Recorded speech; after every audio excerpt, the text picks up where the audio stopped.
There's something about a rainy night that makes you want to pull the covers a little tighter, lock the doors, and wonder what's lurking just outside the window.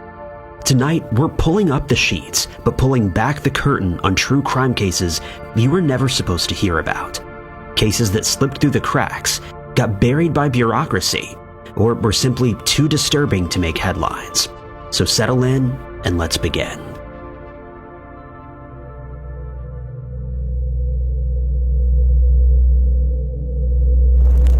You're supposed to be the safest with the people that you've known the longest. The ones who grew up in your home.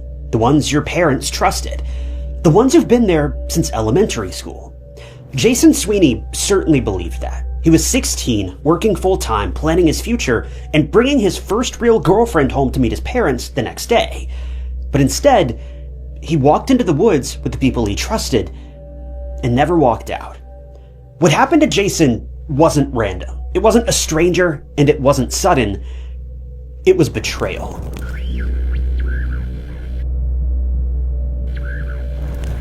Jason Sweeney grew up in Fishtown, Philadelphia. His dad used to joke that their family was like the Beatles, 4 of them, always together.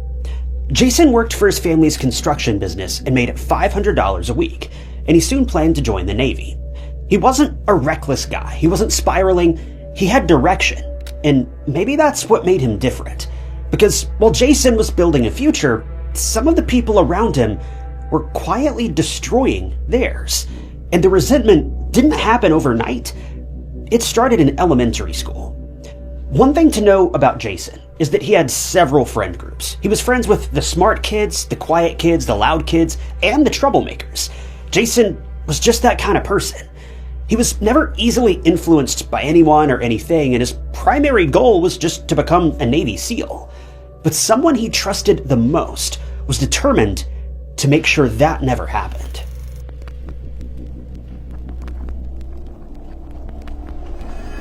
Jason's best friend since elementary school was a boy by the name of Edward, or Eddie, Batzig Jr. The two were really close, and some would say they were basically joined at the hip. To give you an idea of how close Jason and Eddie were, their families also knew each other to the point where Eddie's family would invite and pay for Jason to accompany his best friend on trips, and Jason's family would do the same for Eddie. According to Jason's sister, Melissa, Eddie was a staple in the Sweeney household. He would stop by the house to play with Jason, have dinner with the Sweeneys, and hang out with them basically all day every day. Aside from Eddie, Jason was also friends with 2 brothers, Nicholas and Dominique Koya. Dominique was a year older than Jason, Eddie, and Nicholas, but the 4 hung out a lot. Now, the thing with Nicholas and Dominique was that they were loners. They were raised by a single dad, and the 2 brothers would always be together, and the 2 would always be on their own on the outskirts of town. But still, nothing alarming or anything that screamed bad kid behavior, at least not initially. Jason, Eddie, and the Koya brothers remained friends until high school, but that was when that shift started to occur, and for some reason, Eddie was spiraling out of control, and he became a magnet for troublemaking. He spent more time in the presence of police than he did in his own school. And I'm not completely sure what he was up to and why he was constantly in trouble, but if he had to go to court hearings all the time, then it must have been serious to some extent. So in their high school era, Jason, Eddie, and the Koya brothers weren't as close anymore. So it wasn't long before they lost touch and their friendship kind of ended. In the meantime, Jason had plans for his own life. His family ran a construction business, and 16-year-old Jason decided to leave school at the beginning of 2003 and work for that family business. Well, after leaving high school and becoming a full-time employee at the construction business, Jason did reconnect with Eddie and the Koya brothers, but he was heartbroken and disappointed to see that his former friends weren't the same anymore.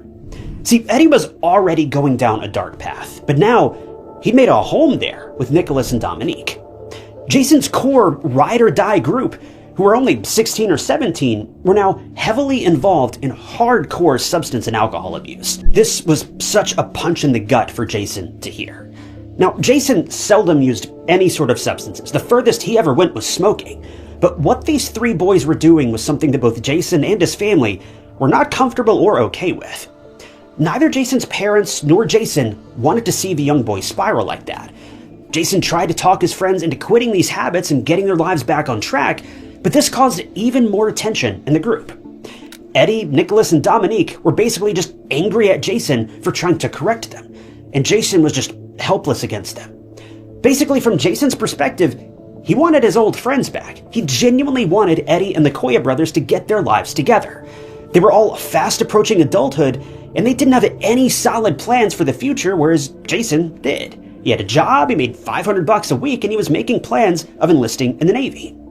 From the trio's perspective, though, you could sense there was some jealousy, some resentment, and a lot of anger. The trio was jealous of Jason having his life on track despite having left high school early.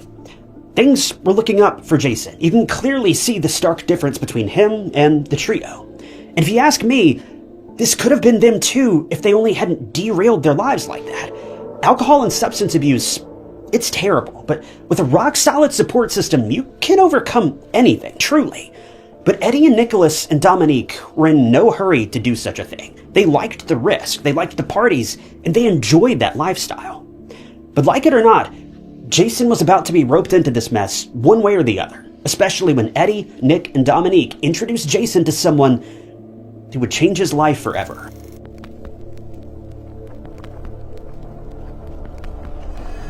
From the outside, Jason had it all. A great job, a great future, all of it. But the one thing he didn't have was true love. That is, until 15-year-old Justina Morley came into the picture. But there's a lot to unpack about Justina. See, when she was just 10 years old, she was exposed to the dark world of substances. This was not a great start to her life, obviously. According to her mom, she went through episodes of self-harm, and at one point in 2002, she was admitted into Friends Hospital for these issues. Now, this was likely a great move on her mom's part. She was trying her best to get her daughter the help that she needed. But Justina hated every second of it. She all but threatened her mom to discharge her from that hospital, even though the doctors strongly advised against it. And in the end, Justina rejected the help that she desperately needed, and her mom was left with no choice but to discharge her, despite the doctor's advice to let her get treated. From there on out, things only got worse. She wrote poems with deeply dark and disturbing themes. She was expelled from school in the 8th grade, and she continued to abuse substances of all kinds. She would attend parties, get her hands on her poison of choice by any means, and she was free-falling into a deep, dark hole, very similar to what Eddie, Nicholas, and Dominique were also experiencing. So this was the girl who was introduced to Jason. And right away, Jason fell head over heels for Justina. Jason had never really been in a relationship with anyone before Justina, and to him, she was the one for him. And Jason was very much in love. They hung out for about a week, and that was when Jason decided to invite her to his parents' home, and to meet his parents and everything. Jason's parents and sister, Melissa, were very excited to see Jason having hard eyes for a girl. They were very interested to meet this mystery girl Jason couldn't stop thinking or talking about. So the date for the meeting with Jason's parents was set for May 31st of 2003. It was a Saturday, and Jason would bring Justina to meet his parents, particularly his mom, since the two were very close, and all would hopefully go well. But well isn't the word that I or anyone would use to explain what went down after this, because just a day before Jason was due to bring his girlfriend to his house, he went missing.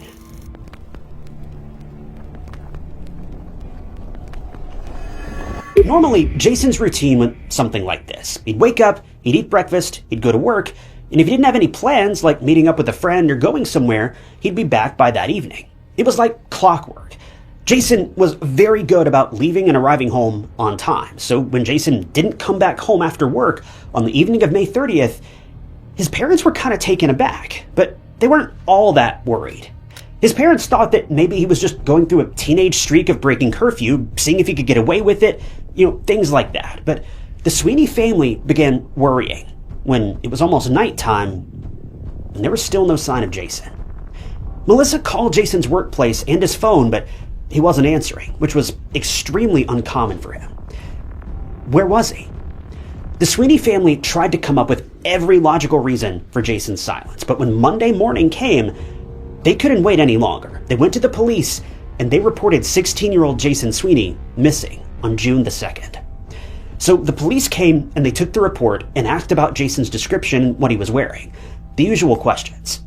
When Jason's mom described what he was wearing the day that he was last seen, the officer looked up at her with a very weird expression on his face. It was this mix of fear, surprise, and maybe something else. But what was going on? Well, to find out, I've got to take you back just a bit, back to the day that Jason was supposed to introduce Justina to his parents, May 31st of 2003. Basically, on this day, locals had called the police to notify them about something they'd found at the Trails. This was a wooded and remote area of Fishtown near the Delaware River. The Trails was about a mile away from Jason's home. So the police went out to investigate, and they immediately came across an injured and deceased body. The severity of the injuries proved to be a hindrance for the police, as they couldn't figure out the age of this person. By the looks of it, the male appeared to be in his 30s or 40s, and he had no form of identification on him. He was only wearing a St. Jude's necklace, and he had a cut on his palm. He was wearing a dark-colored t-shirt and jeans. This male, John Doe, was taken away to the medical examiner's office, and since there were no recent missing person reports, there wasn't a whole lot the police could do for right now. That was, until Jason went missing. The police were left gobsmacked at the odds. The John Doe found in the Trails was wearing the same clothes as Jason the day that he disappeared. But John Doe was in his 30s to 40s, and Jason was just 16. But still, the police called the Sweeney family in to identify the body. Jason's parents' worst nightmare became true. The John Doe lying lifeless in that medical examiner's office was none other than their own son. He was identified by that St. Jude necklace, which was given to him by his grandmother. Jason's family couldn't believe this. Who could have done this to him? And why?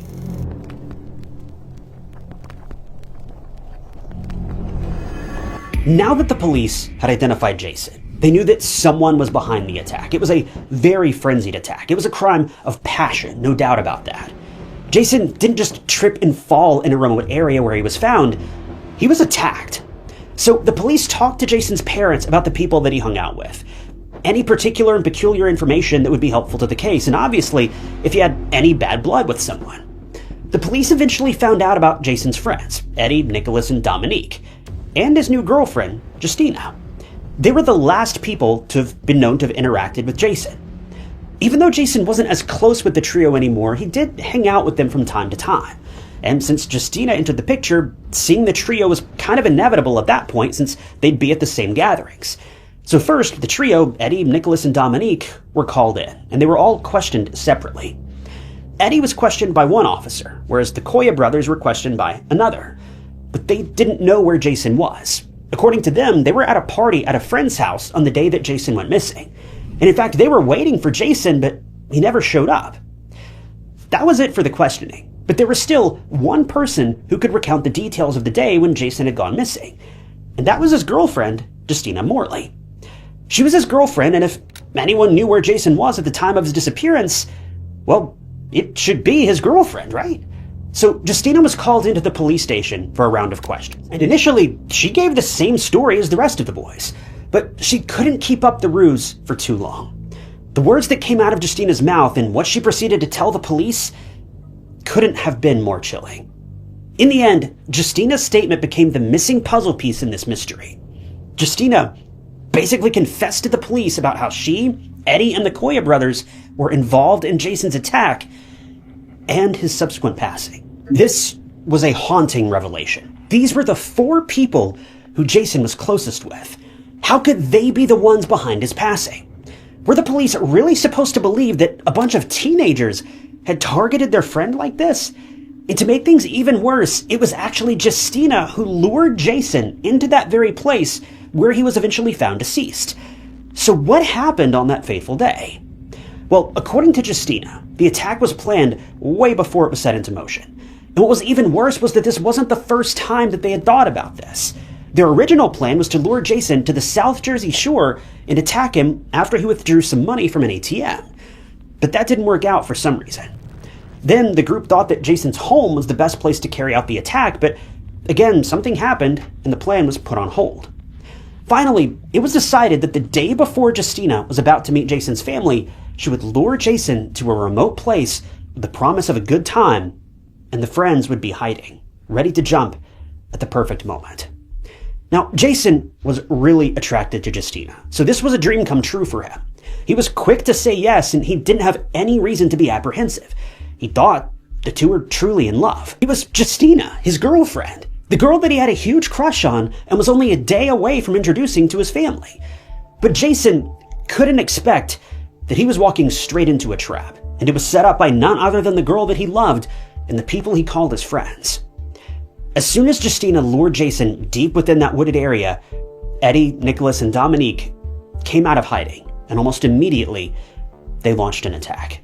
Jason tried to save himself. He tried pleading, and he tried to make them stop, but in the end, he was unsuccessful. And tragically, Jason Sweeney, who was only 16, lost his life at the hands of the people with whom he'd been close friends with for his whole life. After the attack, the trio and Justina went through Jason's pockets and stole his paycheck for the week. $500, some gum, and some other things. An attack that led to Jason losing his life was for a $500 paycheck. This was all the group wanted. They just wanted his money. And need I remind you, these are a bunch of kids, actual children, teenagers. Well, after their successful money heist, the group celebrated with a group hug and left the scene as if they hadn't literally just murdered their closest childhood friend. They disposed of the weapons, the soiled clothes, and all the other evidence in nearby places. Then they just split the money among themselves. According to Justina, everyone was unaffected, happy even, like they just won the lottery. So what did they do with all this money? Well, they spent it on partying, drinks, and other random stuff along the same line. They literally went partying after committing murder. This is mind-blowing. If this doesn't illustrate the depths people will go to fuel their addictions, then nothing will. But after Justina's confession, the police honestly needed a second to just get a hold of themselves. They didn't expect the questioning to take such a dark turn so quickly. And what surprised the investigators even more was how detached Justina was. Her expression was cold, nonchalant, and you would think that she was just talking about the weather or something boring to her. Well, the police were left shocked. Melissa, Jason's sister, was likely shocked more than anyone else, as she'd also been pretty close with these boys growing up. But this? Well, the investigators now had their guys, but they needed to dig more. Would the boys be as cooperative as Justina? Well, surprisingly, they were. One by one, Eddie, Nicholas, and Dominique spilled everything about how they participated in Jason's attack and what part that each person played. Dominique confessed that in the days leading up to the attack, the group was listening to the infamous Beatles song, Helter Skelter, for over 40 times, supposedly.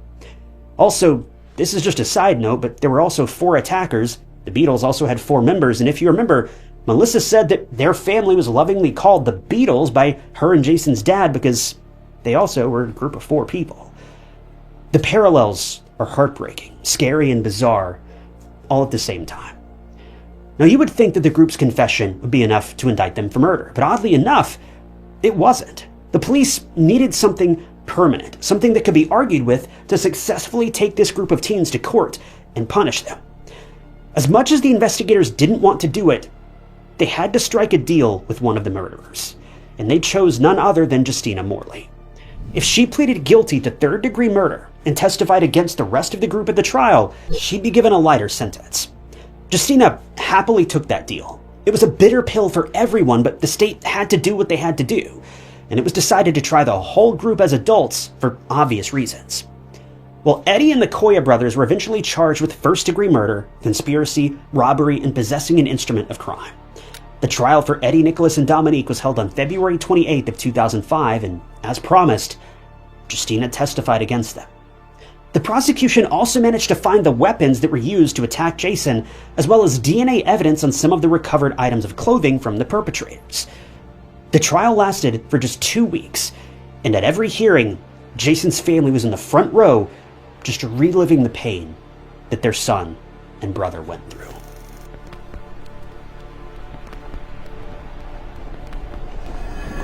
In no time, the jury deliberated, and the verdict for the trio was guilty. They were found guilty on all charges, and in May of 2005, Edward, Nicholas, and Dominique were sentenced to life in prison with no possibility of parole for the murder of Jason Sweeney, as well as an additional 22.5 to 45 years for conspiracy, robbery, and possessing an instrument of crime. It was clear as day they were never getting out of prison until the last day of their lives. But the fight was far from over. Justina's sentencing was still pending. Because of the plea deal and holding up her end of the bargain, Justina was sentenced to only 17.5 to 35 years in prison. All of them showed little to no remorse. They were not the least bit sorry for taking Jason's life. Well, after 15 years had passed, in December of 2020, Justina Morley was released on parole from prison. She was just as involved in Jason's attack as any other person in the group, and the fact that it's been 5 years since she was released is unbelievable. We don't really know where she is or what she's doing now, but Jason's family, as well as everyone who was involved in this case, they're kind of in disbelief. Jason's family can still feel that void that was left after their son's sudden passing. Jason was just a young man who had so much to look forward to. He was on the right path, he was building his life, he was hardworking and mature for his age, yet he still met his tragic end. The main things that make this case so unique and equally terrifying is A, the age and attitude of the perpetrators. They were Jason's friends. They were just like him, but they didn't even bat an eye when they ended Jason's life. In fact, they thought it was one of the coolest things they ever did. And B, the motive. What's believed to be the primary motive was just money, but also something else too. Something deep-rooted and something resentful. Whether it be jealousy towards Jason, resentment of his having a better life, or some other negative emotion, something other than greed led to this attack. Because even after 2 decades, the pain of losing Jason Sweeney is still fresh in the heart of his loved ones. It's something that they can never forget for as long as they live. They lost Jason so suddenly and inexplicably, and it's a wound that will always hurt no matter how much time passes. I think Psalm 55 gives a very deep insight into cases like this. When David says, "It's not an enemy who taunts me. I could bear that. But it's you, a man like myself, my companion, my close friend." David, too, was referring to the deep betrayal of a close friend. Betrayal on its own is hard enough. But when it comes from someone so close, even Scripture recognizes how deep those cuts can really go. But we can't forget how Psalm 55 ends, with David concluding by saying, "But I call to God, and the Lord will save me." He finally adds, "Cast your burdens on the Lord, and he will sustain you. He will never permit the righteous to be shaken."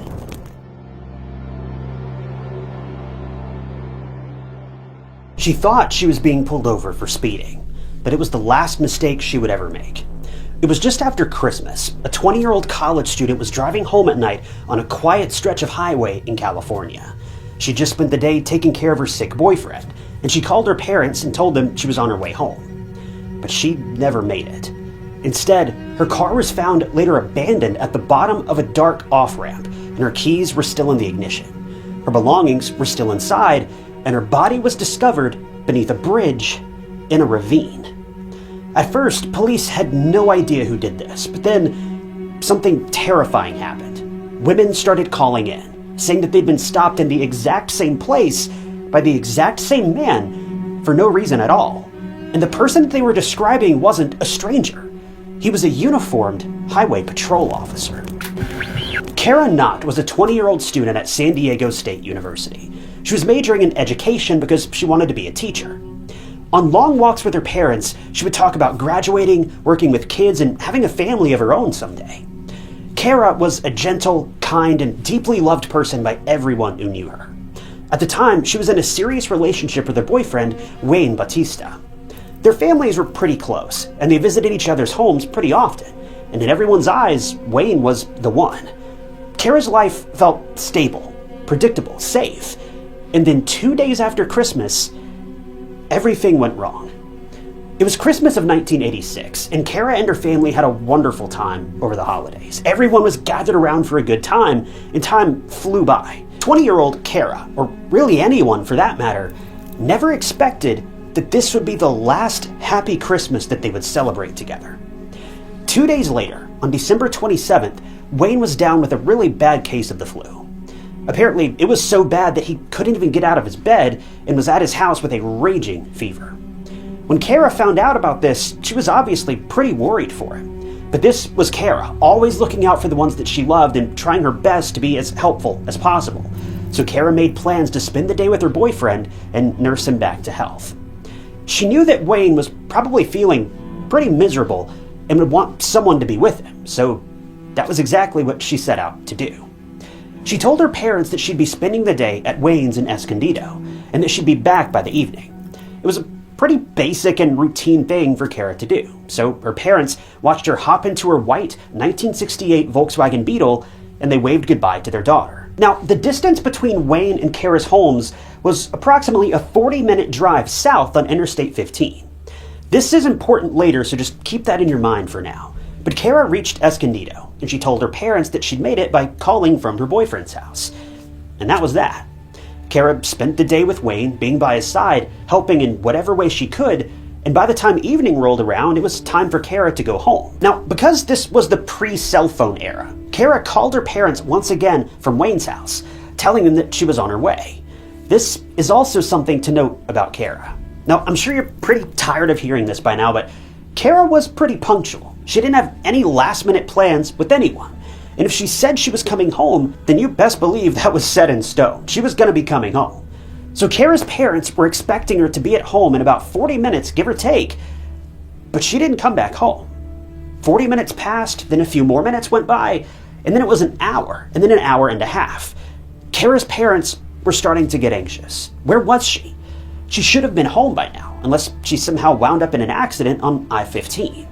But that also didn't make sense, because Kara was usually the type to let her family know if she was going to be late or if she was stuck with some kind of problem. If there was a payphone nearby, then Kara would have called them by now to let her know why she was late. But that call never came. And with each passing minute, Kara's parents grew more and more uneasy, and they just had a really bad feeling. So when they thought that they waited long enough, Kara's sister Cynthia and her husband, as well as Kara's parents, took their cars and drove down the same route that Kara took to go to Wayne's home. Now, maybe Kara was stranded somewhere, and maybe she needed help. Maybe her car ran out of gas, maybe it was a flat tire. The Knotts family's minds were going through all kinds of possibilities that could logically explain Kara's delay. They drove down the roads. They tried to search for Kara or her white Beetle, but it was nowhere to be found. While searching for Kara on their own, her dad, Sam, also called the police to file a missing person report. But the police pulled the whole wait 48 hours card and left the family helpless and on their own to search for their daughter. Kara's mom, Joyce, made frequent stops at payphones and called up the local hospitals for any casualties or accidents that may have rolled in at that time. They were trying everything to cover their bases and search for Kara, but nothing came up. No one resembling or having Kara's name was admitted to the hospital. No Volkswagen accidents were reported. Nothing. But the Knott family didn't let up. They didn't stop searching for Kara. As cliche as it sounds, this was highly unlike Kara. She was never late. I know you hear about this in true crime cases a lot, but it's a fact for a reason. If someone is inexplicably late to a very important appointment, or they stray from their routine when they normally wouldn't, these are signs that should never be ignored. So the Knott family, and even Kara's extended family, searched all the roads, the dirt paths, the parking lots, construction sites, and who knows where to look for Kara or her car. The search for Kara was carrying on all night, and it would come to a stop the following morning when her own family made a chilling discovery.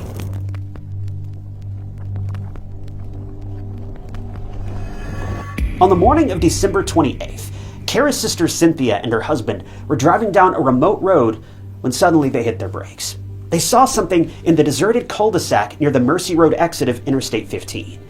This was a road that led into a dark, dingy, and remote area of Interstate 15, the same route that Kara took to go to Wayne's. When the couple got closer, they saw a white car. It was Kara's Beetle, and it was abandoned in this remote area. But there was no sign of Kara in or near the car. The car's driver's side window was cracked open, and through the glass, the couple could see Kara's car keys still in the ignition. Her belongings were in the back seat of the car, and a Chevron gas card and receipt were on the passenger seat. The couple knew that Kara wouldn't just leave her car like this in a place that wasn't safe for anyone to be alone at night. So without wasting any time, Cynthia rushed to the nearest payphone and called the police. They alerted law enforcement of Kara's car being found abandoned in that remote area, and they demanded that officers come and take a look around.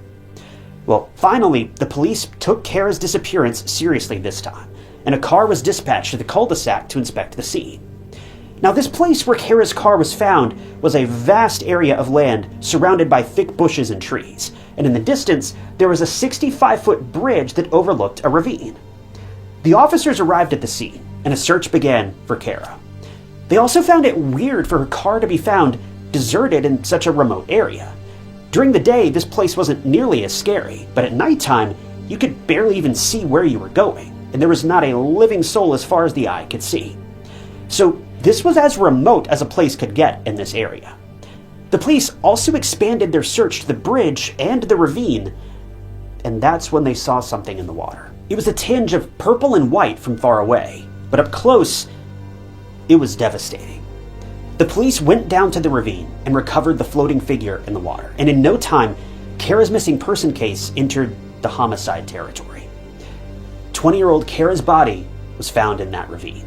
The purple and white sight was the clothes and the shoes that Kara was wearing. Now, I don't know if I mentioned this already, but before going missing, Kara was wearing a purple sweatshirt and white leather boots. And unfortunately, when they found her, 20-year-old Kara could not be revived. She was gone, and the search came to a devastating halt. Kara's family and friends were notified of the discovery, and they were shocked and blindsided at the same time. Kara, who was alive, well, and smiling just a few hours ago, was now found below a bridge, left in the ravine like she was nobody. Kara's family's world was turned upside down. They needed answers. They needed to know who had done this to their Kara, who had never done so much as hurt a fly, for that matter. An autopsy was later conducted on Kara's body, and thankfully, there's no evidence of sexual motivation found. But she did meet with a terrible fate, and someone had taken her life with their bare hands and a rope. There were also injuries on her face, as well as defensive wounds and DNA underneath her fingernails, and the police, as well as the entire community, were bewildered. They needed to catch the culprit before they struck again.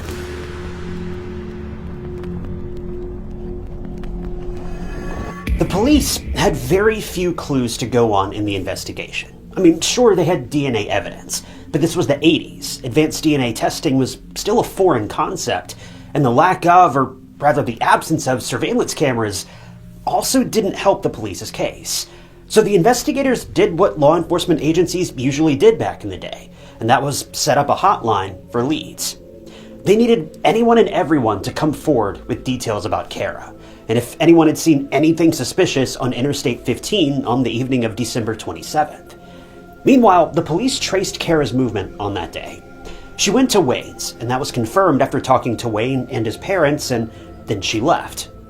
While en route to her home, Kara stopped for gas at a nearby Chevron gas station about 10 miles north just off of I-15. The police talked to the employee working the register at that time, and according to them, they saw Kara pulling up to the gas station, filling up her car, paying for it, taking a receipt, which showed the time of 8:30 p.m., and then getting back on Interstate 15 on the southbound ramp.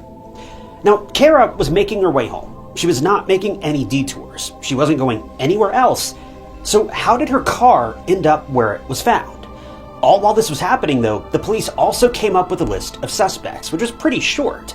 But they did initially suspect Kara's boyfriend, Wayne. But he had an airtight alibi, and his reaction genuinely showed surprise and worry for Kara. There was also no reason for him to have been responsible for Kara's disappearance, so he was ultimately ruled out. This also meant that the police were then back to square one. They went through different leads coming from the hotline, and a couple of days into the investigation, several calls from various young women came in. But the weird thing is, all these women were telling the exact same story, and all of these women mentioned the exact same name.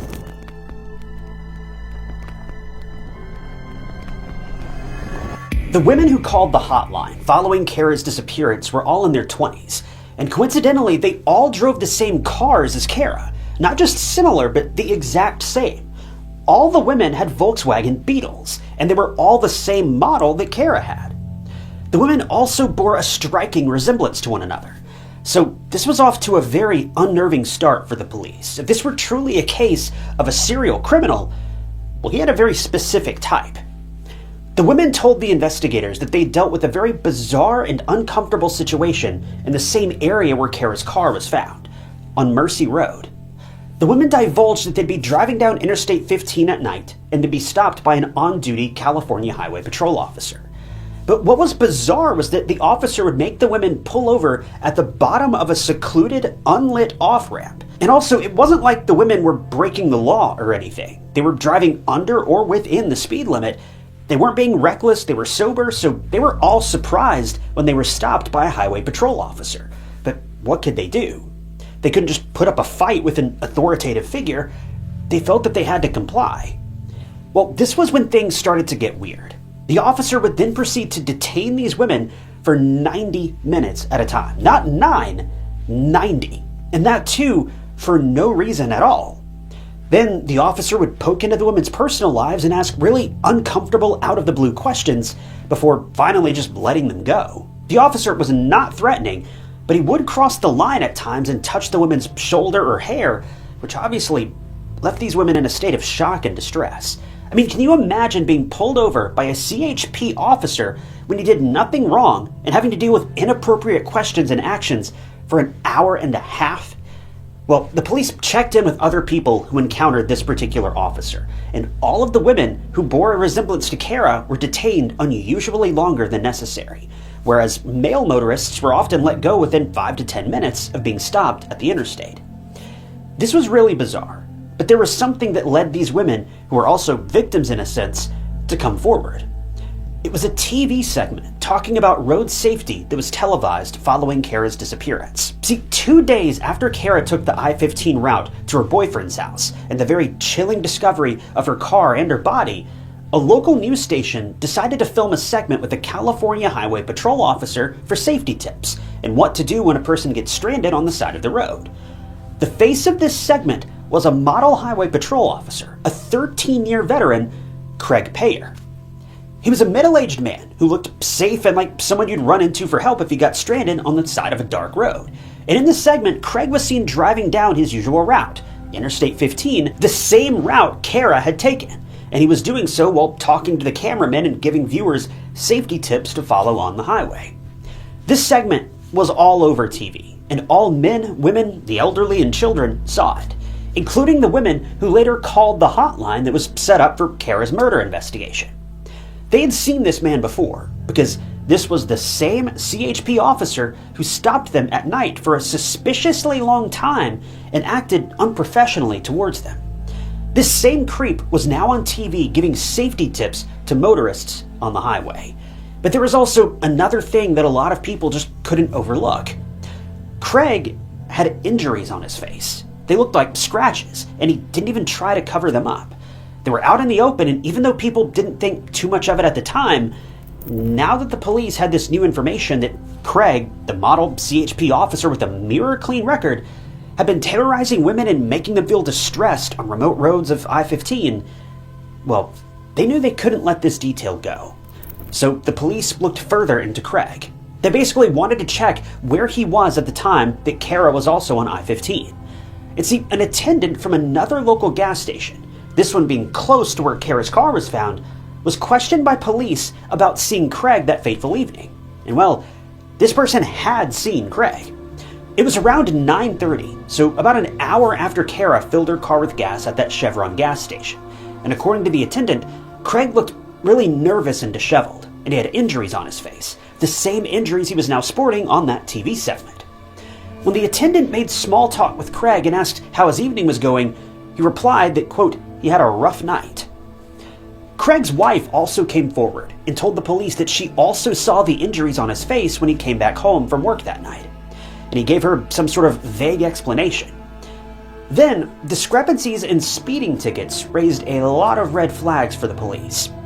See, two brothers came forward and told the police that Craig had stopped them for speeding and had charged them at around 10 p.m.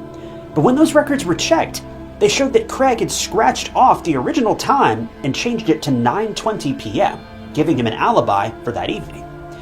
It was all really weird, so the police had a strong enough reason to arrest Craig on suspicion. And wouldn't you know, that's exactly what they did.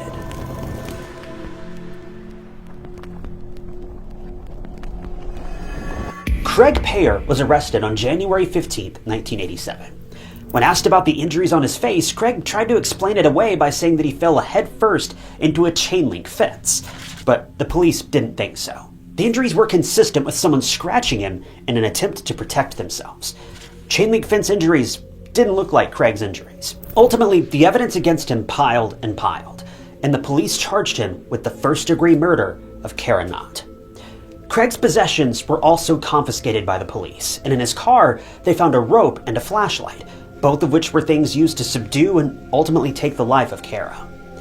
It's mind-boggling that Craig still had the murder weapon in his car, and both items turned out to be the ticket to convict him in the end. Also, forensic evidence placed Craig at the scene of the crime, and it pretty much cemented the notion that he was the one to have attacked Kara. His DNA was found on her shoes, and Kara's DNA was found on Craig's clothes and body. Fortunately for the police, Craig had a very rare blood type, AB negative, and it was found on Kara's clothes and body, so there was literally no person involved in Kara's attack other than Craig himself. By January of 1988, Craig's first trial was held, but the result was a hung jury. People at that time just couldn't believe that a patrol officer would be capable of something like this. But after hours upon hours of deliberation, they couldn't reach a verdict. The 12-jury panel deadlocked, with 7 of them voting for the guilty plea. So while preparations for another trial were underway, Craig was free on bail.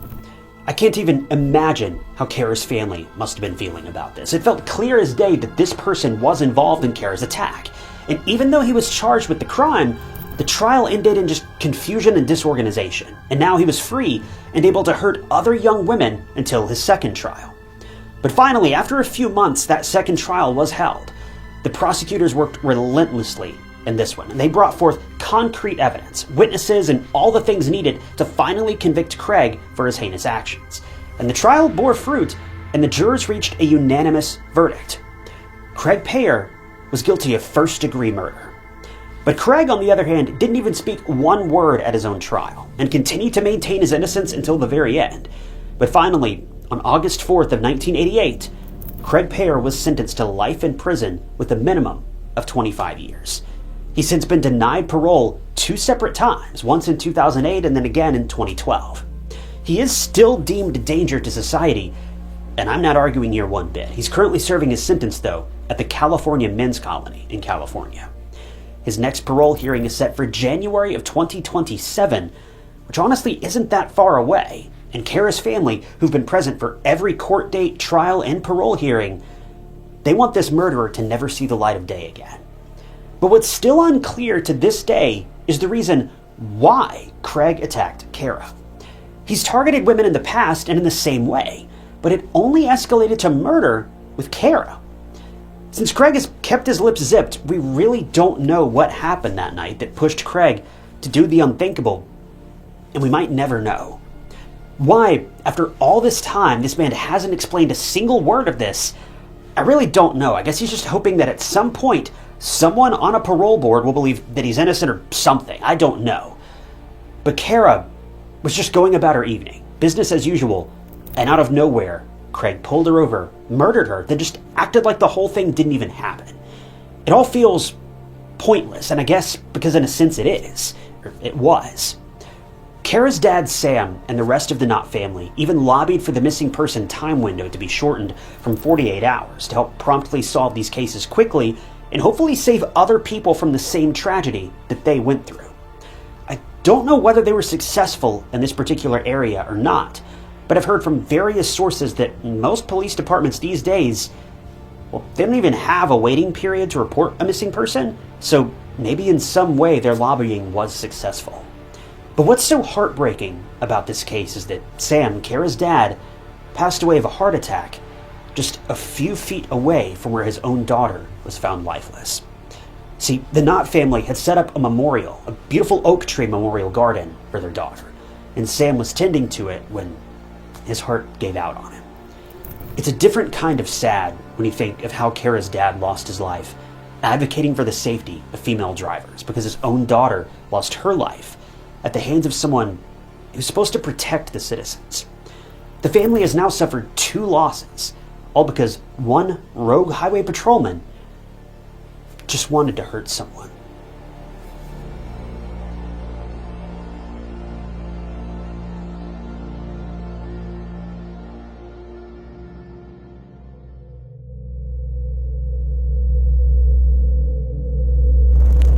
Most people disappear quietly. They pack a bag, they take their phone, they leave some kind of trail.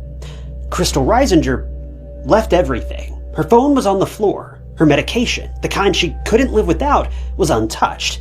Food was just put in the fridge, rent was unpaid, and her daughter was waiting for her call. And 2 days before she vanished, Crystal told someone about a feeling that she was going to die. Then the town did what small towns often do. They said she ran away. They said she was unstable. They even said aliens took her.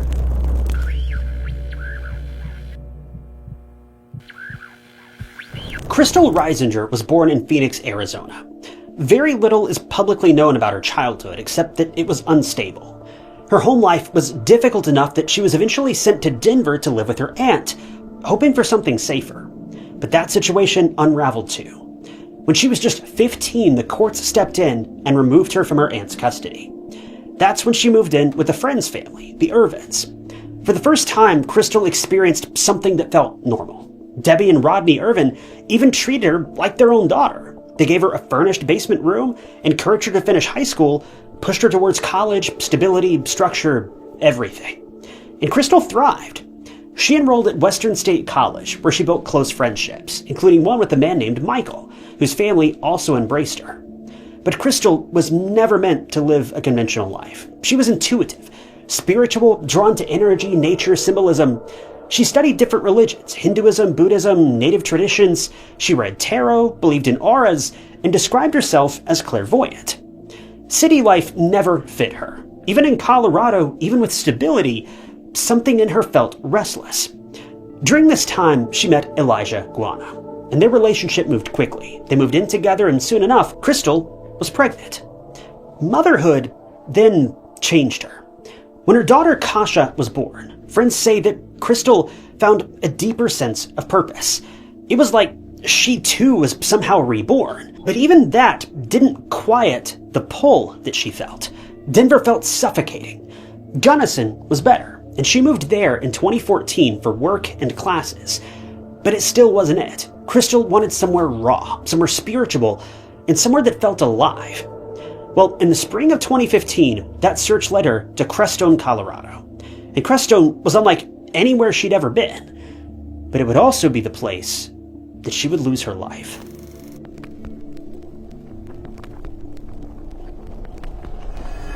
Crestone is known as the New Age religious capital of the world. Basically, it's a den of people or truth seekers flocking to this area and finding their purpose, connecting with Mother Nature, and meeting like-minded people.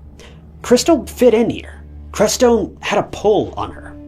Now, Crestone is a very small town, and by small, I mean the population of this town in 2020 was 141 people.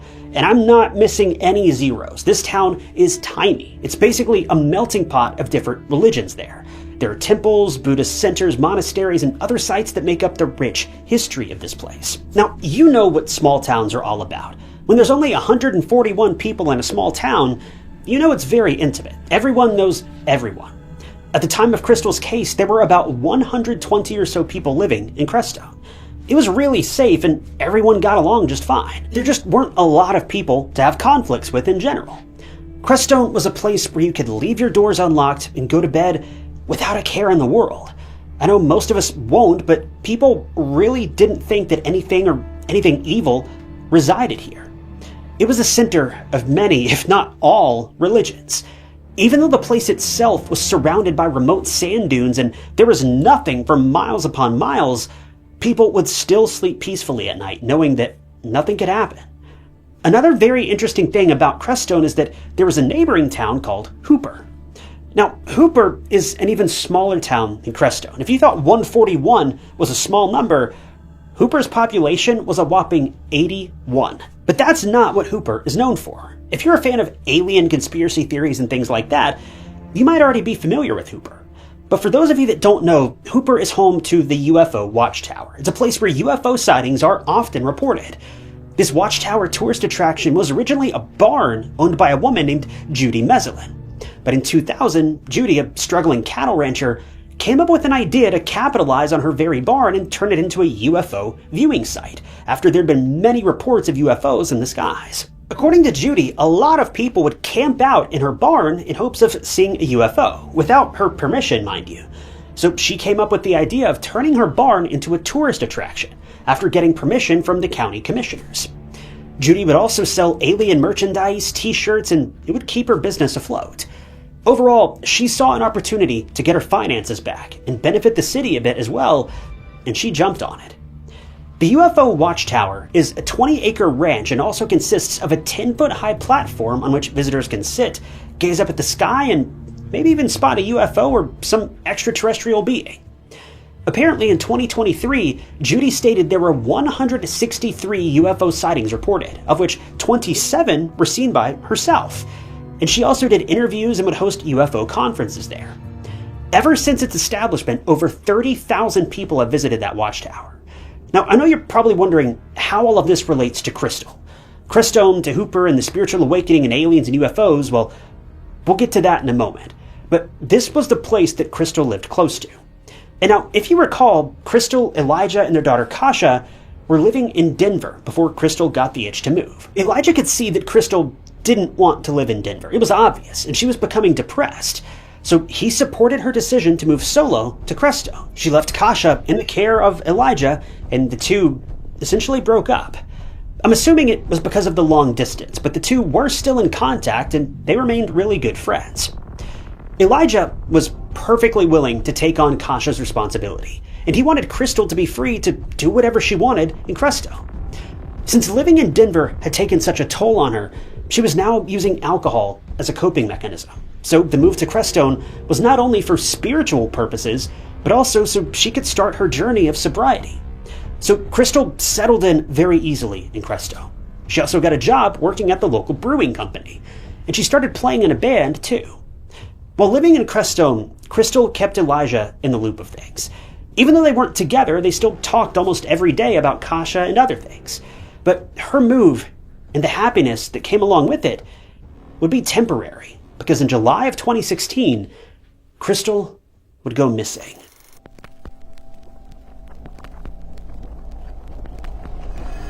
According to Elijah, with whom Crystal shared all of her thoughts and feelings, she had called him before her disappearance. On the phone, she sounded a bit worried. See, she claimed to be a psychic. You know those people that kind of have a sixth sense of sorts, and they know something good or bad is about to happen? Well, that's exactly what she was like, and that phone call with Elijah could only be described as foreshadowing.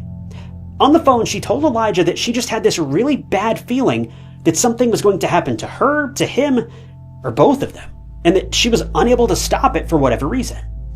Elijah was taken aback by this sudden bombshell that Crystal had dropped, but he would be in for a bigger surprise, because a couple days later, Elijah was ambushed by a random stranger to the point of losing consciousness, and he ended up in the hospital with those injuries.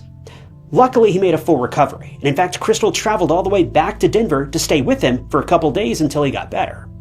She eventually left, but it cemented her suspicions and foreshadowing in Elijah's mind. But soon enough, something would happen to the psychic herself.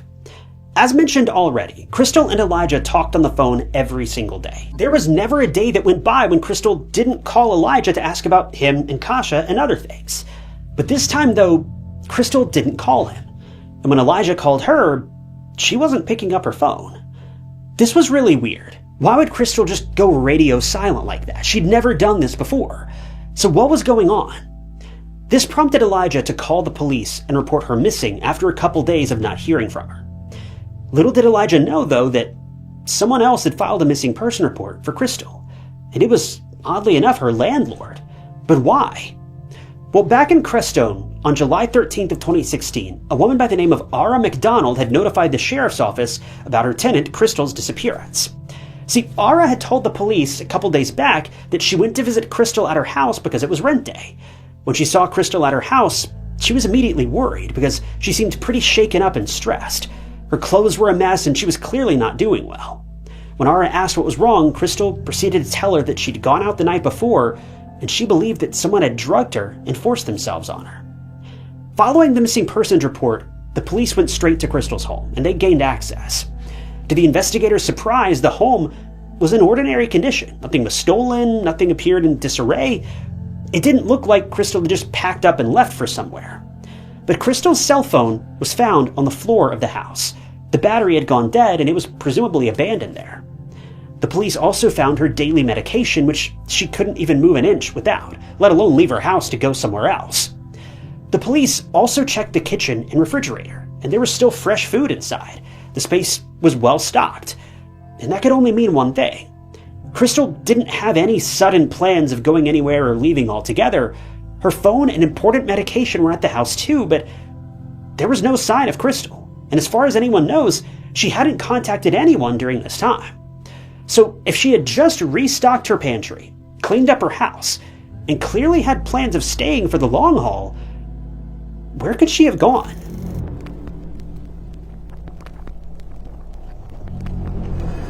The police had very little to go on in this very confusing and bizarre case, and as I said before, these sorts of things don't happen in Crestone. It was a very small, seemingly remote, but relatively safe town.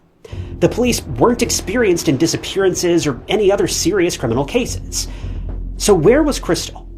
This was the main concern for her loved ones and every other person in Crestone, because the news spread really quickly. The only thing the police could do at the time was to retrace her movements from the day before and then check her phone. Also, they wanted to know the reason why Crystal was so distressed the day that she met with her landlady. So where had she gone that night, on an evening that would end up being traumatic for her? Well, the timeline is a bit unclear, but what we do know for sure is that the night before the landlady visited Crystal, she'd gone to a drum circle in Crestone.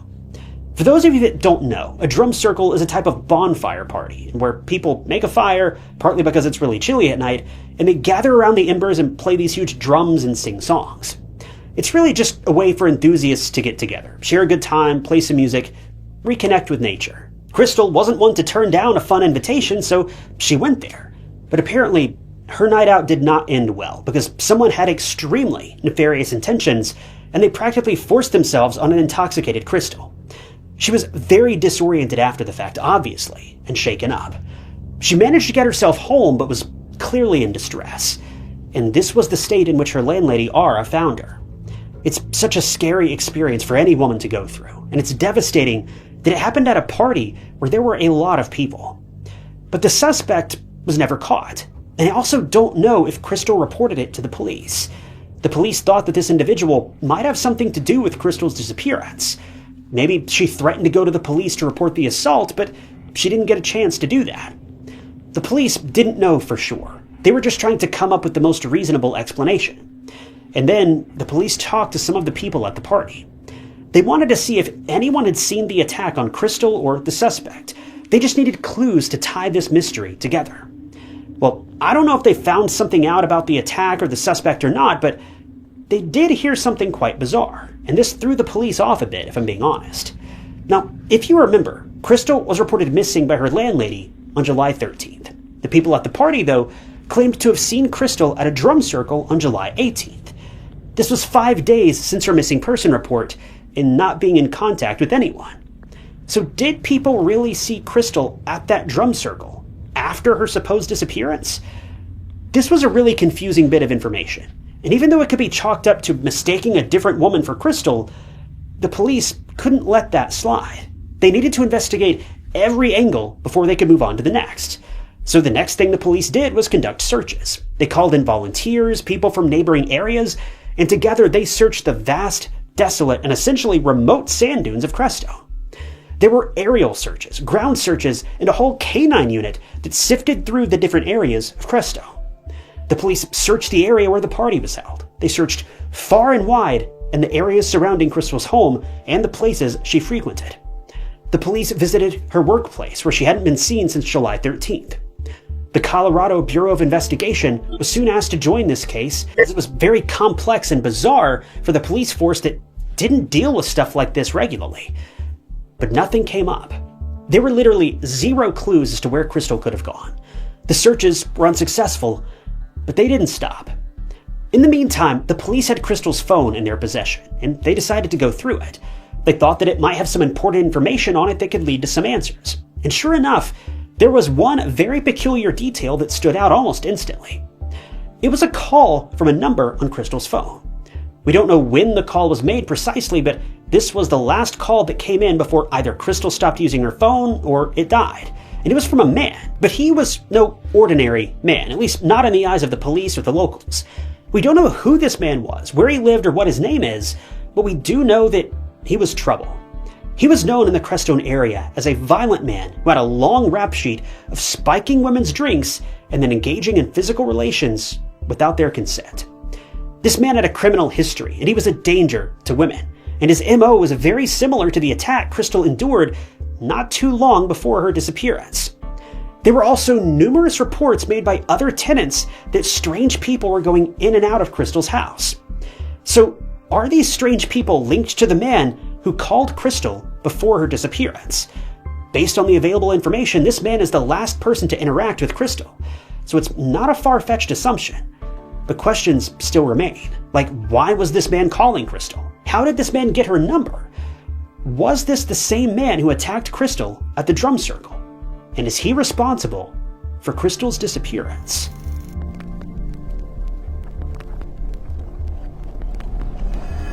Even though this case took place in such a small community, there are practically no leads. We don't know if the police looked into this mysterious man or if they're still actively looking into the case at all. It shouldn't be too hard since he does have a criminal history. But judging by the progress in Crystal's case and no arrest being made after 9 years have passed, it says a lot. Of course, with any case like this, there is a lot of speculation and theories, and Crystal's case is no exception. The first theory has to do with Crystal being a runaway, and right off the bat, it's unbelievable for various reasons. First, Crystal had a daughter. She had responsibilities. She would never just leave like that because she felt like embarking on some spiritual journey. She would have at least notified Elijah, if not her landlady or her friends. Elijah and Crystal talked on the phone daily about anything and everything, and the thought of just getting away from it all was never mentioned. If this was Crystal's plan, she didn't make it obvious. Also, the state of her house was left in a way that didn't point towards a runaway. She'd stocked food in the fridge. Her medication was still there. She didn't take her phone. Her credit card activity was silent. Many people say this isn't normal runaway behavior. She would have at least taken that medication with her. She couldn't live without it. The second theory, which is the most believable, is that foul play was involved, and the culprit was the mysterious man who assaulted Crystal at that drum circle. The police considered the possibility of him being the same man who called her on the phone too, and he may have threatened her away from reporting him to the police. The police also believe that foul play was involved in Crystal's disappearance, and there are several people of interest, but as of present, we don't know if any arrests or further developments have been made. If so, that information has not been made public. But while we're on the topic of theories, the people of Crestone and Hooper also had a theory of their own, which is unlike any true crime theory you've probably ever heard. Alien abduction. A lot of people believe that Crystal's disappearance was an alien abduction. And because the place where she lived was a famous UFO hotspot, it's not as nonsensical as it may initially seem. But whether you believe in aliens, abductions, or even the extraterrestrial, this case is still mysterious and very eerie nonetheless. We don't know what happened to Crystal that night, where she went, or if she was abducted, and we don't know if we'll ever find out. The police don't believe the alien theory for obvious reasons, and they still think that whatever happened to Crystal was the doing of Earthlings, not intergalactic beings. But the worst part about this case is that Crystal has never been found. She's still somewhere out there, and even though I hate to say it, the chances of finding her alive almost 10 years later, they're not looking good. A $20,000 reward is still on the table for any information on Crystal or a possible arrest in her case, but the investigation was at a standstill for such a long time. But in 2022, 6 years into her disappearance, the police searched a campground outside of Crestone, and there they found human remains. It was a scary discovery, and everyone thought the worst, but the police had an inkling that these remains did not belong to Crystal. Well, they were tested, and sure enough, the remains weren't hers. They were the cremated remains of another person who'd been scattered there by his family.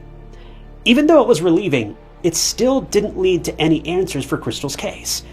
It was as if she's just gone from the face of the earth, making that alien theory really the only plausible solution at this point. Well, recently, in August of 2025, the Colorado Bureau of Investigation updated the public on their findings. and on August 6th, a search team with cadaver dogs was dispatched to an undisclosed location believed to have been connected to this case. We don't know if the team found anything useful, because they're still keeping the information under wraps, but the call for tips on Crystal's case was renewed, so make what you will of that. I feel like if they found any remains or something like that, they probably would have told the public, so it seems that for now she does still remain missing. There have been no further updates in the case so far, but I really hope that the police find answers for Crystal's daughter, Kasha, who hasn't seen her mom in almost a decade.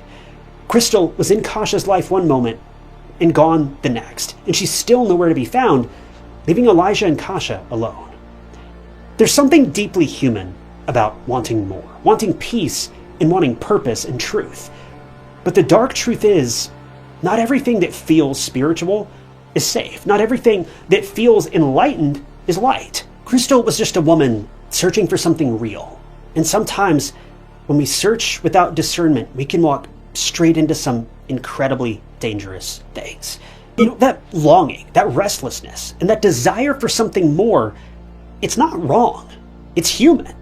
Crystal just wanted peace. But what she found was so much worse.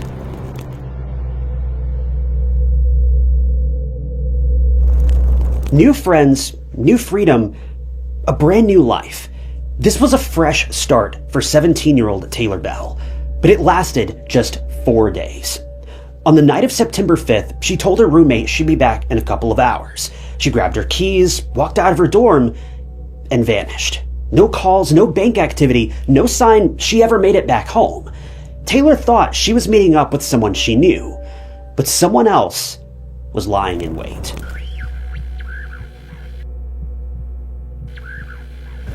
Taylor Bell grew up in Vienna, Virginia, as an only child raised by her parents, Matthew and Janet.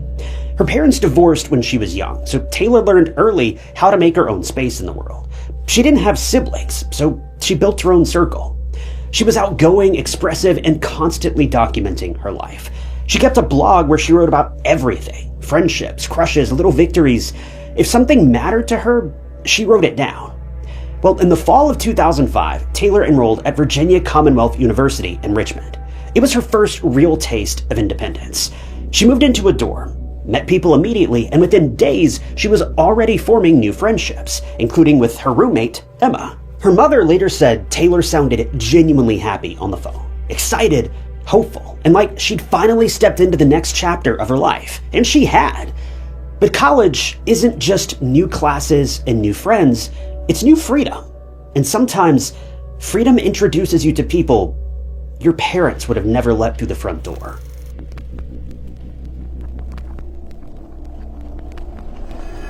It was the evening of September 5th, 2005, and as the girls, Emma and Taylor, were settling into their dorm rooms and putting all the final touches on their room, Emma's boyfriend paid a visit to them in the girls' dorm. Not wanting to disturb the two, Taylor decided to just step out of the dorm for a bit, so she grabbed her keys and told Emma she'd be back in a couple of hours. Emma vaguely remembers that Taylor wanted to meet up with some friends, but this would tragically be the last time that Emma would see her new roommate. So time passed by, and Emma later got back to her dorm, but there was no sign of Taylor. Her things were left exactly the way they were a couple hours ago, but Taylor was gone. Emma didn't think too much of it and thought Taylor would probably be back at her classes, but she would be very wrong. The next day came, and Emma went to class, and when she came back, there was still no sign of Taylor. Now was the point when she started to worry. Where was she? This was the question going through her mind at rapid speed. Did she just miss the first day of classes? This was unlike her. Taylor, for one, was very excited to start her college classes. She was ready to hit the ground running this semester. But now, it seemed like she not only didn't return home, but also missed her very first class. Emma also checked if Taylor's car was anywhere in the parking lot, but it was nowhere to be seen either. So Emma decided not to wait any longer than she already had, and she involved the campus police and notified them of 17-year-old Taylor Bell's disappearance.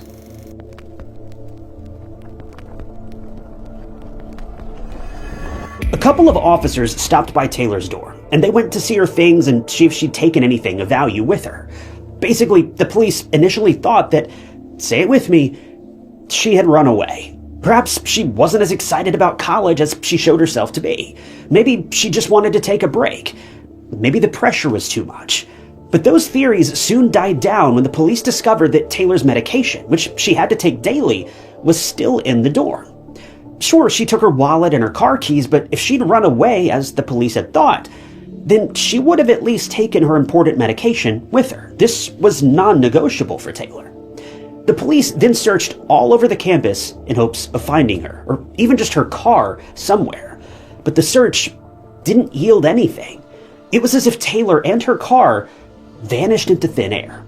She also wasn't picking up her phone, and it was just bizarre.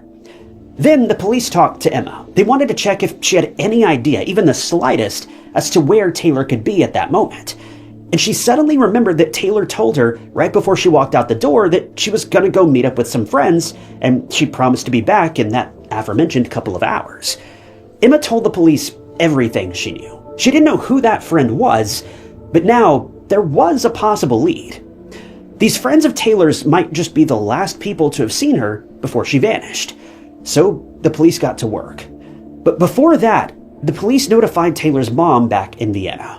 And when she got that call, I'm sure you can imagine her entire world shifted completely.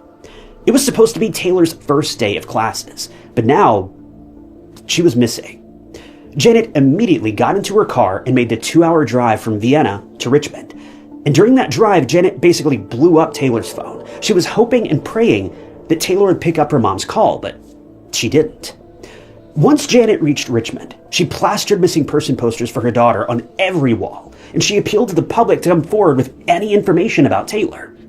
And finally, after 10 days of no contact with her and no leads from the campus police, the case was handed over to the Richmond police. The Richmond police reviewed the case, and they started by checking her bank account and phone activity. Just like Taylor, though, they were radio silent. Taylor hadn't used any of her money or her phone since the day she went missing. And this was alarming. The police also focused on finding her car, and 2 days after the case was handed over to the Richmond police, 12 days following her disappearance, they found it. Her car was found on an abandoned residential street, which was just a couple miles away from campus. They called in a canine unit, as well as a forensic team to examine the car. And even though no such viable evidence was found, a tracking dog led the police to a skateboarder by the name of Jesse, who lived close to where that car was found. The police now had another lead. It was a random man who lived close to the campus, and a service dog led them to him straight from Taylor's car. But what could this random guy have had to do with Taylor's disappearance? Well, detectives were about to find out.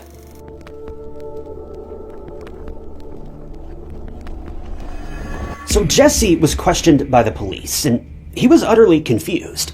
He didn't know who Taylor was, and when the police confirmed where he was the evening that Taylor was last seen, they practically hit a wall. Jesse had a strong alibi for that evening, and he genuinely looked like he didn't have anything to do with the case. Ultimately, he was let go and was no longer a suspect. But that wasn't good for the police, because now they were back to where they had started, with no leads and no clues about Taylor. But they didn't stop there. The police decided to look into the friends that Taylor was due to meet with on that fateful evening. So they checked surveillance footage in the dorms. There was a camera at the entrance of the dormitory, and that finally led them in the right direction. So what did the police see in this footage? Well, a little before 10:30 p.m., a man was seen in dark clothes looking like he was waiting for someone outside the dorms. He looked older than Taylor, and he was seen pacing with his hands in his pockets. Then after some time, he went outside, and then right after that, Taylor followed. The man was definitely connected to her in some way. He was supposedly waiting for her from the looks of it. It was still an assumption at this point, though, but the police decided to look into it further. But remember Taylor's car? Well, the police didn't find anything alarming, but they did find fingerprints on the steering wheel that did not belong to the victim. And when said fingerprints were run in the system, police found a match. It was 37-year-old Benjamin Foley. And if this age wasn't alarming enough, then what made the police even more alert was the fact that he had a criminal record. See, 2 years ago, he was convicted of assaulting an ex-girlfriend. He spent a grand total of 3 months in prison for this felony. Benjamin also looked strikingly similar to the man in the footage. But what was he doing there outside the dorms? And why was he waiting for Taylor? Well, Benjamin was a divorced father of 2, a rookie photographer, and he described himself as a goth skater from the 1980s, whatever that means. Surprisingly, he actually knew Taylor. The two had met some time ago in 2005 before she went to university, when she came to visit Virginia Commonwealth University with her dad at an open house. Well, Taylor ended up staying the night at a friend's apartment, and there she met said friend's roommate, Benjamin, who was also a student at Virginia Commonwealth. According to Taylor's mom, Janet, Taylor and Benjamin ended up getting romantically involved. Now, Janet stressed that Taylor did it purely out of curiosity and that she didn't want anything to do with them after the fact. But some sources report that Taylor and Benjamin, after this encounter, were still in touch via email afterward. Well, Taylor met up with Benjamin again as she got settled into her dorms before she was about to start her classes. Needless to say, the police were floored when they heard all of this. This man was 20 years older than Taylor, who was still a minor at this point. The pieces were starting to fall into place. So the police called in Benjamin for questioning at the station, and as expected, he claimed he didn't know what happened to Taylor that night. According to Benjamin, she'd come to meet up with him. They sat in her car for a bit, which explained the fingerprints. Then they just went their separate ways. He swore up and down he genuinely did not know what happened to Taylor after their meetup. But the police weren't having any of it. Now, sure, they didn't have any incriminating evidence against this guy, but that wouldn't last for too long. The police were granted a search warrant for Benjamin's house, and when they went through his stuff and his electronics, it shocked them to their core. Benjamin owned several weapons, and his computer and hard drives were chock full of inappropriate and explicit adult content involving teenagers. Need I say more? The CDs, hard drives, and every other storage device were labeled with handwriting that matched Benjamin's. It was definitely his property. But in true Benjamin fashion, he denied everything. He put all the blame on his deceased elderly neighbor, explaining that all this stuff was given to Benjamin by that neighbor. This man had the nerve to put all of the blame on a neighbor who's not even alive. Mind you, when Benjamin's own handwriting was scribbled all over the hard drives. It's pretty clear as day. Well, the police obviously didn't believe any of this, and they arrested Benjamin in September of 2005 for possession of this explicit material. Now, all that was left was to figure out Benjamin's involvement in Taylor's disappearance.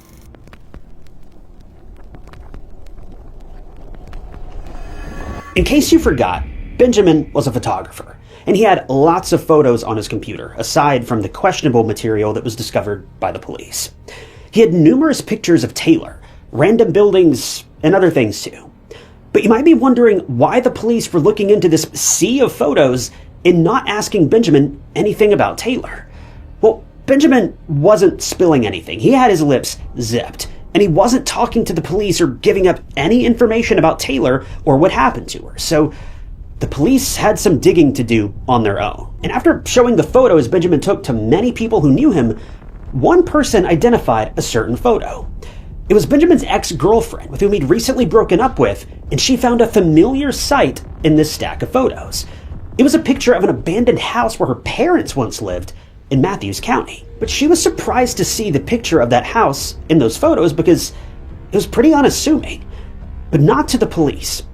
They decided to send out a team to search that abandoned house. It was about 100 miles away from where Taylor was last seen, but the investigators had to give it a shot.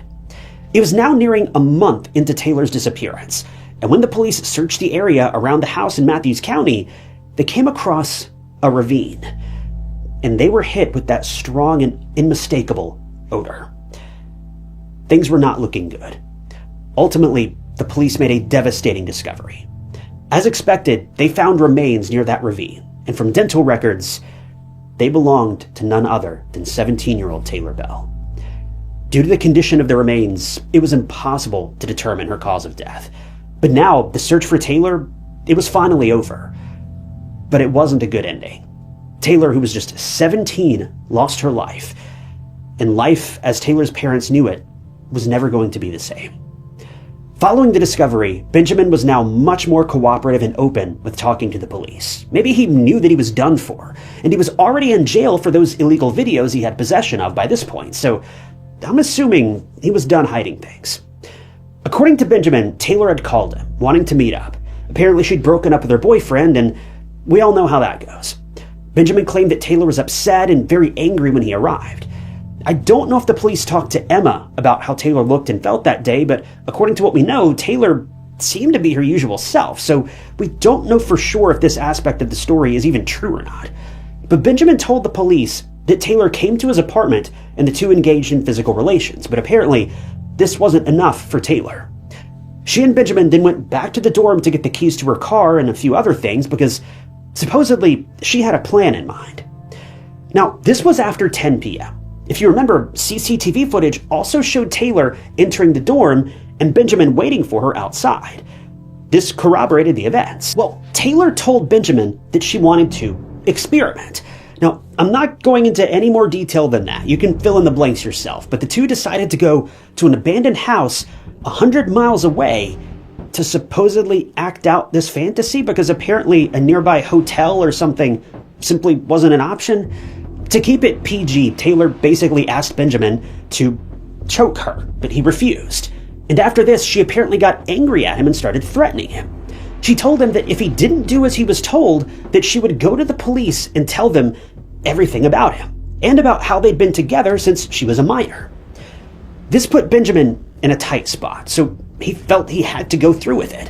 But in the process of playing out this fantasy, Taylor lost her life.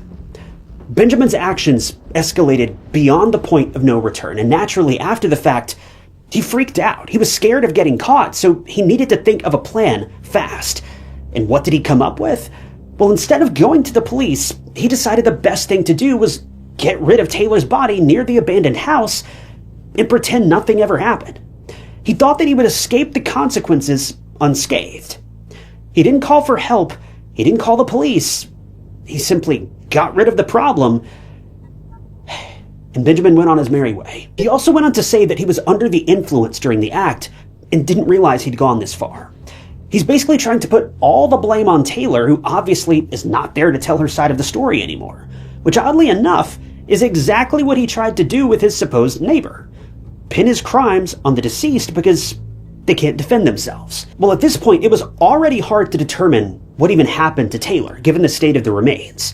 But I don't think Benjamin is really a reliable person to begin with. He continuously changed his story, went back and forth, and like most suspects, refused to take any responsibility for the murder. In Benjamin's mind, it was all Taylor's doing. It was an accident, and he just went along with whatever Taylor asked of him because he didn't want to get caught. Well, the investigators let Benjamin roll with whatever story he was blurting out because they knew he was lying in some way or another. He was going to get tried for murder regardless, so they basically just let the guy talk. But they'd checked every single social media post, every blog entry, and every personal diary of Taylor, and not once was there any sort of blip or inkling that Taylor would have been interested in this sort of thing.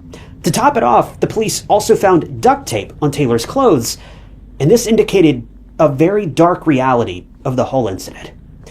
Even though Benjamin tried to explain the duct tape too by pinning it all on Taylor once again, the police were certain that Benjamin was hiding something, or at least not being truthful about how the events played out. He would change his story every time a new detail was mentioned, and somehow connect it all back to Taylor and claiming it was her own fault.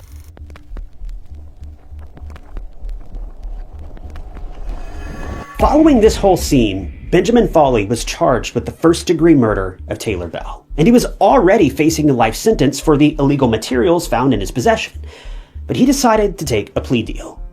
He entered an Alford plea to a charge of second-degree murder. Basically, he knew that the prosecution had enough evidence to convict him, but he didn't admit any guilt for the crime.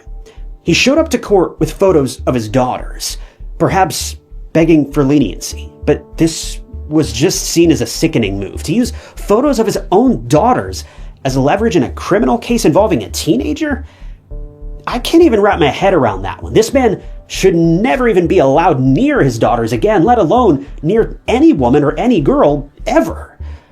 Now, this part might anger you, but as part of the plea deal, the life sentence was also dropped, and Benjamin was then given a 30-year prison sentence, meaning he'll almost certainly be let out into the free world again at some point.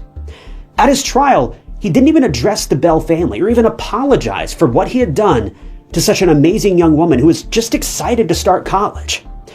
According to Benjamin's attorneys, he was reluctant to accept that plea deal, and he thought very highly of Taylor and never wanted to intentionally harm her in any way. But as we all know, this was likely a 100% lie. Benjamin only wanted one thing from her, and he was determined to get that one thing, one way or another. Taylor's mom, with whom Taylor was very close, since she practically lived alone with her following her parents' divorce, was at the sentencing, and she was incredibly emotional. She was glad that she didn't have to go through a painful trial, but there was nothing the justice system or anyone could do to ease her pain and this immeasurable loss. Janet says she can never truly find closure when she lost her daughter and her best friend, and a person who was so important to her. She does feel extreme guilt that she let her daughter hang out with a man 20 years her senior, and she says this was a painful lesson for her. She pleaded with other parents to be wary of people on the internet, and for people to protect their impressionable kids and who they interact with online, because no one really knows who's present behind the other side of the screen. As Taylor's legacy, her parents advocated for other parents to pull back the curtain and talk with their teenage children like friends, and warned them about the dangers of predatory behavior and the strangers they may meet online. The internet, especially these days, is a terrifying place for children to be.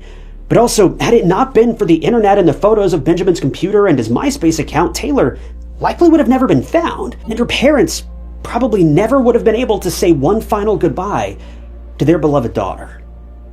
After all was said and done, Taylor was laid to rest the day after what would have been her 18th birthday, on October 14th of 2005.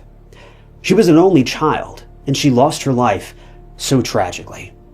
We'll never truly know what happened to Taylor on that fateful evening, but the loss weighs heavily on everyone involved. This is yet another case where the internet allowed people to hide their true selves from their victims. And please, if nothing else, let Taylor's story be a lesson to parents everywhere to always monitor your children and what they're doing online. There are so many incredibly terrible people out there just lying in wait for kids who may not know any better. Taylor, unfortunately, wasn't able to make it out, but please, don't let one of your kids end up that same way.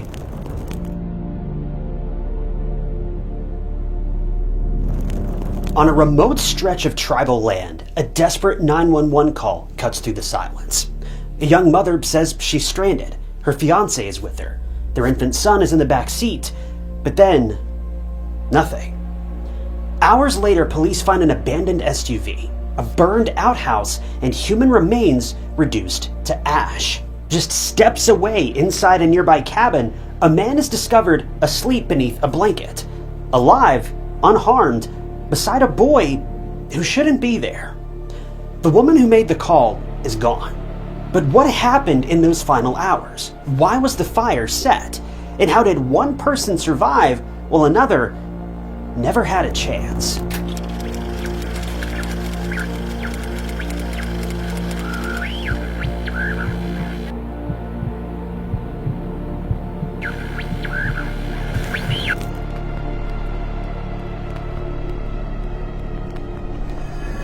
On May 16th of 2020, just before 8 p.m., the Winnebago Police Department received a call from a woman who was obviously in need of help.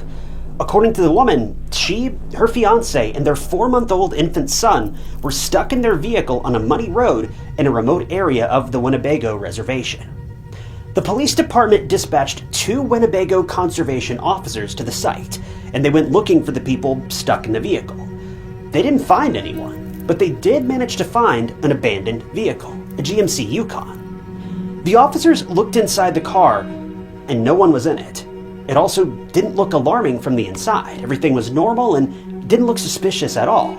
But the officers still needed to find the 3 people who used to be in that vehicle.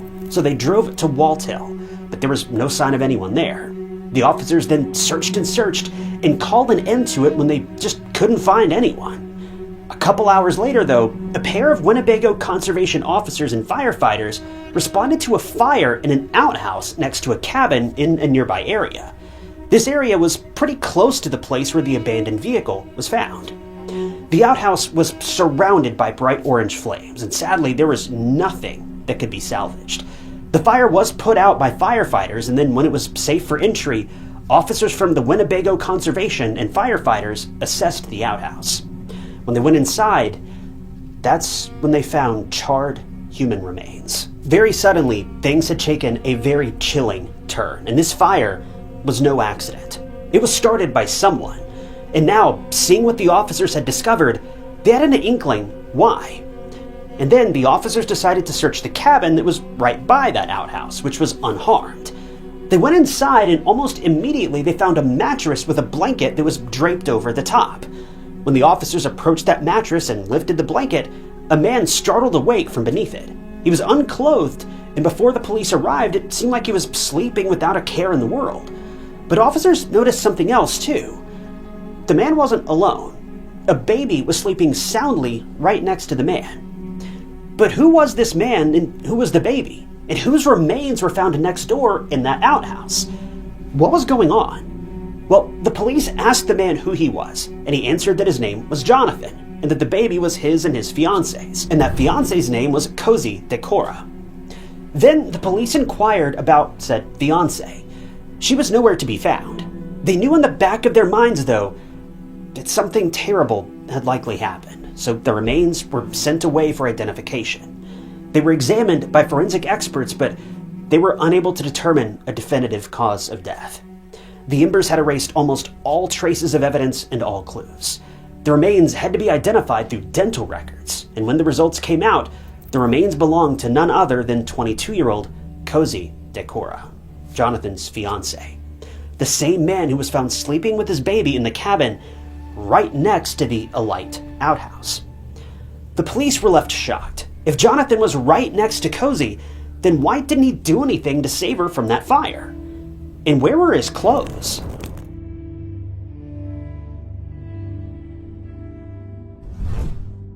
Cozy Decora was a 22-year-old woman of the Ho-Chunk tribe, living in Wittenberg, Wisconsin, and she was the youngest of 6 siblings and belonged to a big, loving family. The people of the Ho-Chunk tribe are known as the People of the Big Voice. They belong to the Siouan-speaking tribe, established in Wisconsin during the French contact back in the 1630s. The Ho-Chunk tribe has various origin stories. Some suggest that the tribe migrated to the Midwest from the eastern coastline back between 800 and 1200 AD, coming from the Ohio River, while others theorize that the tribe migrated from the lower Mississippi River Valley and then called Wisconsin their home in the 1500s. But whatever it was, by the 20th century, people of the Ho-Chunk tribe were living in Wisconsin as well as Nebraska. So this was the very tribe that Cozy belonged to. Her dad had passed away back at an early age, so she was largely raised by her mother and the rest of the tribe. Cozy was also very religious, and a person who had a contagious laugh, and she was also fond of dancing and running. Overall, she was just a free spirit. After graduating from high school, Cozy moved to Nebraska, but after this move, she began to have issues with alcohol addiction. Now, we don't know the timeline of when all of this took place, but what we do know is that at the time of today's case, Cozy had been sober for quite some time and was well on her way to turning her life around. Soon enough, Cozy met a man by the name of Jonathan Daniel Rooney, who was from Winnebago. We don't know when the two got into a relationship, but what we do know is that Cozy ended up getting pregnant, and the two welcomed 3 children, the youngest being a 4-month-old infant. They named their children Mila, Kyson, and Titus, but the relationship between Cozy and Jonathan was, well, anything but perfect. The two were initially fine, but then Jonathan started to control Cozy. He was very manipulative, physically and emotionally abusive, and pretty volatile. He even threatened to seriously harm Cozy at one point, and it was not a secret to Cozy's friends and family that she was in an abusive relationship with Jonathan. I'm assuming that it was during her relationship with Jonathan when Cozy's mental health started to derail, leading to her addiction. But this is honestly just purely a guess on my part. This information was never publicly shared. But even though the relationship was not ideal, Cozy and Jonathan still continued to stay together, and they even got engaged. Truth be told, Cosey's life was taking a downward spiral until her kids came into her life. And that was when she was struck with motivation to pick herself back up and try to turn her life around. And in Cosey's own words, her children were her savior. Cosey was living in a very depressing state at the time. But when she became a mom, it was as if she had a renewed purpose in life. She couldn't ruin her own life when she had her kids to look after. And if Cosey was anything, she was a loving mother. She hoped to change herself for the better, for her children's sake. Now, at the time of today's case, Cosey was living in Nebraska, whereas her kids were with Jonathan. I'm assuming because of Cosey's crisis, the children were left in Jonathan's care when Cosey was getting back on her feet. And this was likely a very eye-opening moment for Cosey. So she worked to pull herself out of this rut, and her family and friends were there for her every step of the way. And finally, in May of 2020, Cosey celebrated her 3-month sobriety mark, and she was making plans to go back to Wisconsin to get her kids back. She was doing better, and now she wanted to continue being a good mom to her kids, fulfill their wishes, and actually be there for them. But she wouldn't get to do that, because now she was found in a burned-up cabin, and her kids were left without their mom.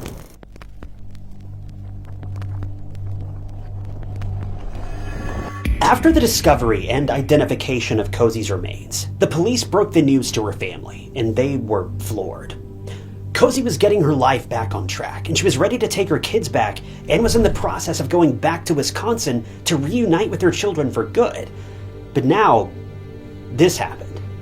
And she was with Jonathan, and he, on the other hand, was found relatively unharmed. Cosey's family was devastated at this news and probably a bit suspicious. The police were also confused about this whole scene. Cosey called 911 a couple hours just before she was discovered. But why did she call 911? Was she actually in trouble back then? And was their car really stuck in the mud, or was it something else? Only Cosey and Jonathan knew the answers to those questions, and tragically, one of them was no longer here to tell their side of the story. So the police investigated the cabin and the outhouse further, and they took Jonathan in for a round of questions. When the officers entered the outhouse, which was now burned up pretty badly, they started to look for things that could link to what happened to Cosey just hours ago. Well, they found some pretty odd things from the get-go. First, by the side of the fire, the police discovered some weird stains on the floor, and there were some disturbing droplets of red. The police immediately took note of this detail because this was not ordinary at all. Then the police also discovered a red mark by a gas grill that was similar to a handprint. We don't know whose handprint it was or whether it was tested against Jonathan or anything like that, but it was still alarming regardless. We also don't know if the police found any evidence of an accelerant being used in the fire. Still, the police carried on with their search. They flipped the entire outhouse and cabin upside down, but they couldn't find one single thing. And it was a very important thing. Jonathan's clothes. They found it to be really weird that Jonathan was found practically nude by the police. Where had his clothes gone? Why did Jonathan presumably get rid of them? Well, this was something that only Jonathan could answer, so now they turned their sights on him, hoping that he'd be the one to blow the case wide open and explain everything. But what Jonathan had to tell the police was anything but what they expected.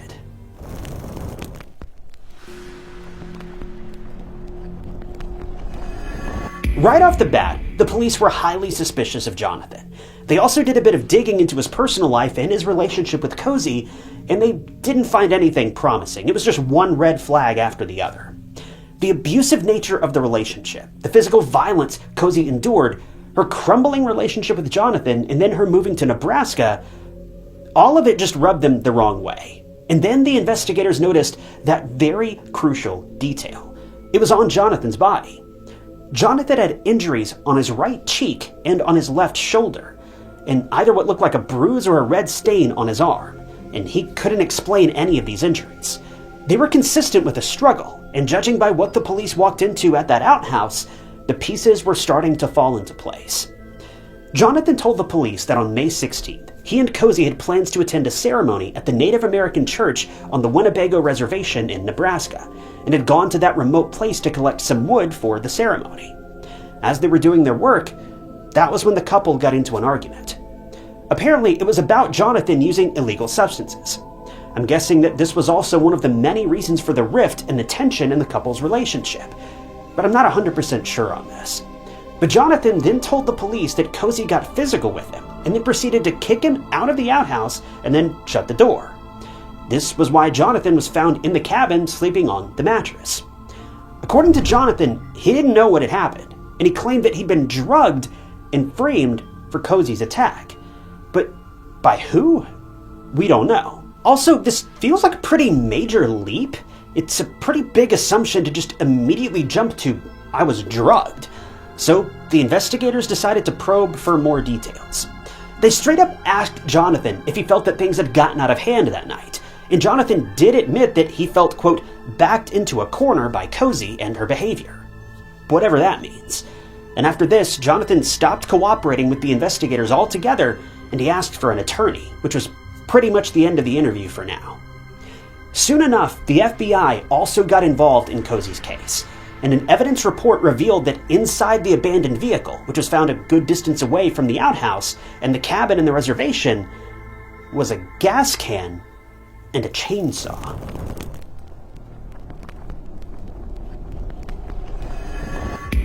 "25-year-old Jonathan Rooney was arrested on June 1st, 2020, almost 3 months after Cozy's untimely passing. He was charged with second-degree murder, manslaughter occurring in Native American country, and destruction of evidence. Jonathan pleaded not guilty to all the charges, so now he was in jail awaiting trial.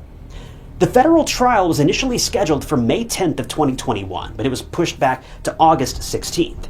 And Cozy's family and loved ones made it a point to attend every single hearing, no matter how painful it was. Cozy's sisters were also present at the trial, since they were all older than her and they felt it was important for them to just be there for Cozy and help fight for her justice. The trial was mostly focused on how Cozy was attacked and Jonathan's involvement in that attack. The prosecution presented its arguments first.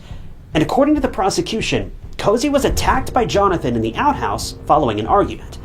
We don't really know what that argument could have been about, but it got out of hand, and Jonathan saw no other way but to attack Cozy.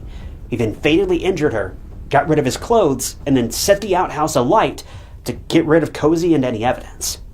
It's believed that his and Cozy's 4-month-old son was the sole witness to this attack, which is a harrowing detail to reveal. The prosecution also stressed the history of violence in Cozy and Jonathan's relationship, and they felt that the argument that the couple had that fateful evening was the straw that broke the camel's back, and that was what led to Jonathan acting on his plan. On the other hand, the defense thought that Cozy's passing was her own doing. And yes, you heard that correctly, the defense actually suggested that Cozy might have been the one to cause her own demise.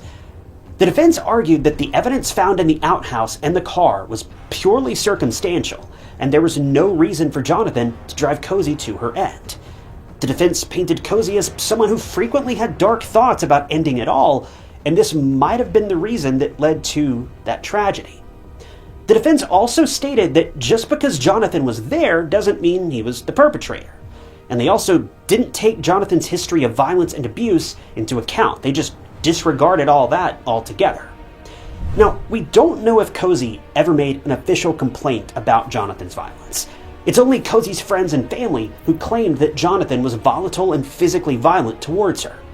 But the defense couldn't really explain Jonathan's missing clothes, the disturbing red stains found in the outhouse, and Jonathan's injuries. So there's that. The trial ended with both sides presenting their arguments, and at the end of it, the 12-person jury deliberated for a full day before coming to the verdict that Jonathan Rooney was found not guilty of second-degree murder, but he was found guilty of voluntary manslaughter as well as destruction of evidence. The sentence for the manslaughter charge was going to be a maximum of 15 years, and along with this, convicted felons may be given a maximum fine of $250,000 and a 3-year term of supervised release, whereas for the tampering of the evidence, the penalty was up to 20 years. Well, Jonathan's sentencing was held on March 11th of 2021, and he was given a collective sentence of 25 years in a federal prison, which Cozy's family felt was not near long enough for the damage and grief that Jonathan caused the Decora family. Cozy's friends and family even reached out to the U.S. Attorney's Office to call for harsher punishment for Jonathan. Her family rallied for fair treatment in the court of justice, but in the end, 25 years was all he got, whereas Cozy never even got to live to see the age of 25.